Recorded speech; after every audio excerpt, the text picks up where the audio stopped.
La conversación de Jesús con los presentes en ese banquete sigue en la misma temática del reino y preguntas interesantes sobre la justicia del reino, qué hay que hacer para poder entrar, cuál es el estándar adecuado para participar de esa dimensión de la salvación. En fin, preguntas de ayer, preguntas de hoy. Jesús sigue asombrando ayer y hoy con sus respuestas. Esta es la serie Siguiendo las huellas de Jesús de Nazaret. Hoy vamos a Mateo 20, 1 al 16, y también leeremos Jonás 4, 1 al 11. Es la meditación número 88, correspondiente al jueves 14 de mayo. Yo soy Rafael Pola y todos sean muy, muy bienvenidos.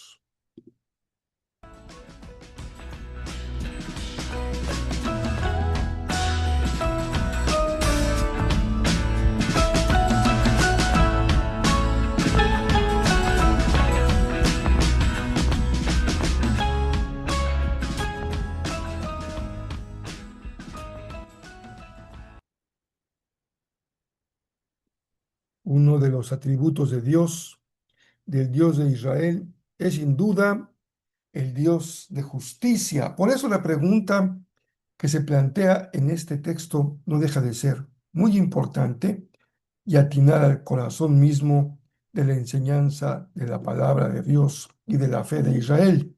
Hoy sigue siendo también un motivo de pregunta el saber en qué aspecto Dios sigue siendo justo en el trato con los seres humanos y en qué dimensión, como lo hemos visto en la lectura que haremos ahora, como veremos, mejor dicho, en la lectura que haremos justamente del texto bíblico, vamos a considerar el tema del reino en su aspecto de la justicia.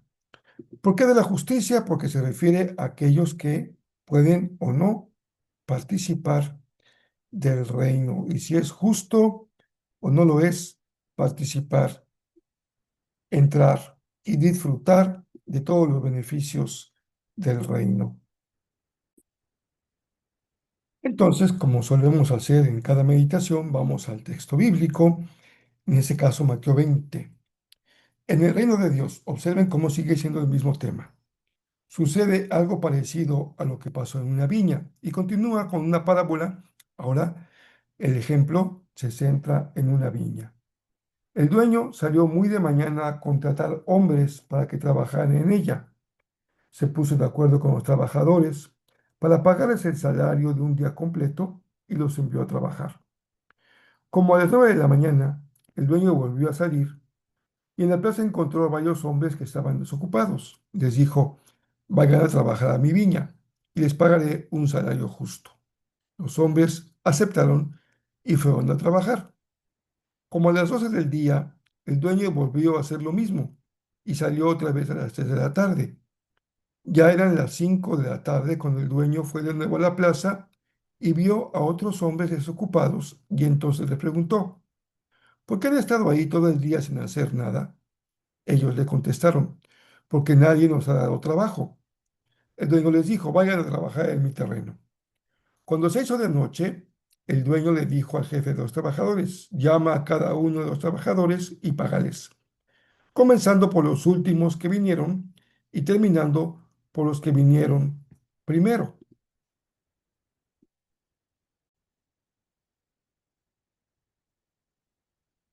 Entonces se acercaron los trabajadores que llegaron a las 5 de la tarde y recibieron el salario de un día completo. Después, cuando pasaron los que habían llegado primero, muy de mañana, pensaron que a ellos les pagaría mucho más, pero cada uno de ellos recibió el mismo salario de un día completo. Después de recibir el dinero, esos trabajadores comenzaron a hablar mal del dueño de la viña. Y le dijeron: los que llegaron a las 5 de la tarde solo trabajaron una hora, pero usted les pagó a ellos lo mismo que a nosotros, que trabajamos todo el día aguantando el calor. Eso no es justo. Pero el dueño le contestó a uno de ellos: mira, amigo, yo no he sido injusto contigo.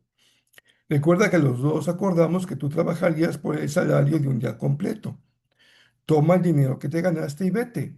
No es problema tuyo que yo les pagué lo mismo a los que vinieron a las 5. Yo puedo hacer con mi dinero lo que me parezca. ¿Por qué te da envidia que yo sea bueno con los demás? Jesús terminó diciendo, así, los que ahora son los primeros serán los últimos, y los que ahora son los últimos serán los primeros. Pues es un tema que se enuncia con claridad en el texto respecto a la justicia. A la luz de los jornaleros, es injusto que tenga la misma paga el que trabajó más que el que trabajó menos. Pero Jesús le da un vuelco a la historia para enseñarnos algún aspecto importante del reino de Dios. El texto, en muy pocas palabras, es una invitación a dejar de comparar nuestro camino espiritual con el de otros y a maravillarnos de que Dios es mucho más generoso de lo que dicta nuestra lógica. Jesús rompe con el sentido de justicia prevaleciente en su tiempo. El esfuerzo es recompensado en la medida del esfuerzo. Jesús está señalando que en el reino de Dios no hay nada injusto porque se ha llegado a un acuerdo respecto a un salario por un día. Lo que hay es una sobreabundancia en el pago con los que no trabajaron el mismo tiempo en la jornada. Se trata, a la luz de Jesús, de un diagnóstico del corazón de Dios. ¿Cómo es el corazón de Dios? De una generosidad ilimitada. Pero también es un diagnóstico de nuestro propio corazón, que pasa de la tristeza al enojo cuando sentimos que es injusto que otros reciban lo que no se han ganado a nuestro juicio. Así que el problema, Jesús dice, no es que sea un acto de injusticia, sino que tu corazón es envidioso y egoísta. Jesús continúa, como leímos al principio del texto, enseñando acerca del reino. Él ha traído consigo el reino de Dios. Pero no solamente es el arranque del reino, es también la culminación de una larga historia que llega a un primer final ahí, con Jesús. Esa larga historia ha generado un gran esfuerzo, pero también una enorme expectativa. En el pueblo hebreo había un arraigado sentido de justicia ligado a la proporción del esfuerzo personal, a la conquista de lo que se hace para llegar a un estándar muy alto. Por eso es que la parábola abre la puerta a algunas preguntas respecto a la justicia de Dios. ¿Cómo podrían disfrutar los recién llegados de los beneficios, al igual de quienes han cifrado sus esperanzas en su esfuerzo personal? Llegamos, fíjense ustedes, al corazón mismo del Evangelio. La palabra clave es en el reino, en el Evangelio, en Jesús, la palabra gracia. El reino no está en un sentido diferente a la proclamación de la gracia. La gracia es la puerta de entrada al reino. No se entra al reino basados en el mérito personal de alguna persona. La salvación no se puede lograr, no se puede alcanzar, no es el resultado de un esfuerzo de comportamiento. La salvación, la entrada al reino, es un acto de gracia, un acto de misericordia del corazón generoso del dueño del reino. Para entrar a él, no se requiere presentar una tabla de esfuerzos, sino simplemente responder a la invitación de quien con generosidad, sin importar el momento de tu llegada, te abre la puerta, invitándote a participar de todos los beneficios que también están destinados a los que llegaron al reino antes que tú. es la gracia de Dios, es la misericordia de Dios. Esta actitud no es solamente privativa del tiempo de Jesús. Jonás es un buen ejemplo. Fíjense, Jonás 4:1 al 11. Jonás se enojó muchísimo, pues no le gustó que Dios hubiera perdonado a la gente de Nínive. Muy molesto, le dijo a Dios: ya lo decía yo, mi Dios, ya lo decía yo. Hiciste lo que pensé que harías cuando aún estaba en mi tierra. Por eso quise huir lejos de ti. Yo sé que eres un Dios muy bueno. Te compadeces de todos y es difícil que te enojes. Eres tan cariñoso que cuando dices que vas a castigar, después cambias de opinión y no lo haces. A mí me molesta eso. Prefiero que me quites la vida. Si vas a hacer así, mejor mátame. Dios le preguntó a Jonás: ¿qué razón tienes para enojarte así? Jonás salió de la ciudad y se fue a un lugar donde podía verlo todo.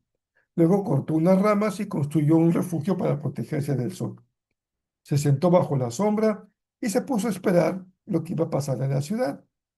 Esperaba que se destruyera. Por su parte, Dios hizo brotar una planta. Esta creció y cubrió el refugio de Jonás.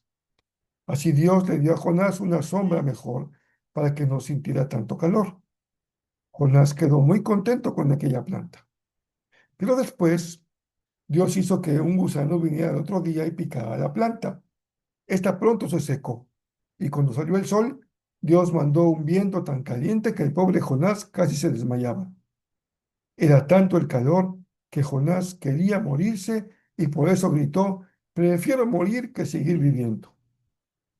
Entonces Dios le preguntó a Jonás: ¿crees que es justo que te enojes tanto porque se secó esta planta? Por supuesto que sí, dijo Jonás, sin ella prefiero morirme. Dios le respondió a Jonás: estás preocupado por una planta que no sembraste ni hiciste crecer. En una noche creció y en la otra se secó. ¿No crees que yo debo preocuparme y tener compasión por la ciudad de Nínive? En esta gran ciudad viven 120,000 personas que no saben qué hacer para salvarse, y hay muchos animales. Jonás es un profeta muy temperamental, como hemos leído, y una y otra vez exclama: prefiero morirme que vivir así. ¿Qué le molestó tanto a Jonás? Lo mismo que le molesta hoy a muchas personas. Prefieren a un Dios de justicia que achicharre a todo pecador y no al Dios de la gracia, muy amplio en perdonar.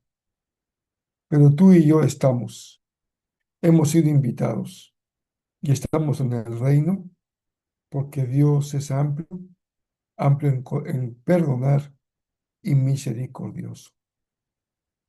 Déjame recordarte lo que dijo un gran predicador, Carlos Spurgeon, respecto al texto que hemos leído del Evangelio. Cito: el mal del primer grupo de obreros no fue que recibieron poco, sino que los demás recibieron demasiado. Su ojo se volvió malo porque Dios fue bueno. La religión del mérito siempre termina en la amargura. Bueno, aquí llegamos al fin de nuestra meditación de este miércoles. Continuamos mañana leyendo el Evangelio. Les aprecio mucho que no se olviden de orar por un servidor, especialmente por que cuando llega la gripa y me aqueja, me agarra, pero fuerte. Ya estamos con medicamento, estamos tratando de dar la batalla para no caer en la cama, porque a su servidor lo mandan a la cama cuando le da gripa. Espero en Dios que nos mantengamos muy bien. No dejen de orar por mí, se lo voy a agradecer muchísimo. Y por aquí nos encontramos el día de mañana, si Dios nos presta vida.